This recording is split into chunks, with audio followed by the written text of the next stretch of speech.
సీతాకోకచిలుకలు అనగానే ఒక అందమైన ప్రకృతి దృశ్యం మన మనసులో కదలాడుతుంది. సీతాకోకచిలుక జీవిత చక్రంలోనే విచిత్రం ఉంది. మనం చూడడానికి కూడా ఇష్టపడని గొంగళి పురుగు స్థితి నుంచి అబ్బురపరిచే అందమైన సీతాకోకచిలుకలు ఉద్భవించటం. ఈ సీతాకోకచిలుకలన్నీ ఒకే జాతికి చెందినవి కావు. ప్రపంచవ్యాప్తంగా 17,500 జాతులున్నాయి. అనేక జీవజాతులు అంతరించినట్లే వీటిలోనూ కొన్ని జాతులు అంతరించిపోయాయి. అరుణాచల్ ప్రదేశ్లోని నమ్దఫాన్ నేషనల్ పార్క్లో వీటిని గుర్తించారు. ఇది విభిన్న సీతాకోకచిలుకలకు నిలయంగా ఉంది. ఈ పార్క్ సముద్ర మట్టానికి 298.7 నుండి 4,498.8 మీటర్ల ఎత్తులో ఉంది. సీతాకోకచిలుకల విషయంలోనే కాదు, పార్క్ ఎత్తులోనూ విభిన్నత కనిపిస్తుంది. ఇది 1000కి పైగా పుష్పాలు, 1,400 జంతు జాతులకు పెద్ద రక్షిత ప్రాంతంగా విలసిల్లుతోంది.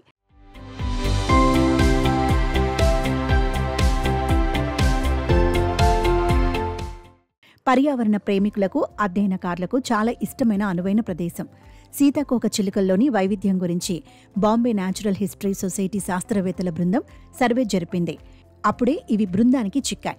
సీతాకోకచిలుక తన రెక్కలను ఒకేసారి చాచి చప్పట్లు కొట్టినట్లుగా దగ్గరకు చేర్చడం ద్వారా గాలిపై ఒత్తిడి పెంచి వ్యతిరేక దిశలో సులభంగా ఎగరగలుగుతున్నాయని పరిశోధకులు ఒక సిద్ధాంతాన్ని ప్రతిపాదించారు. కొన్నేళ్లుగా ఈ సిద్ధాంతాన్నే అందరూ నమ్ముతున్నారు.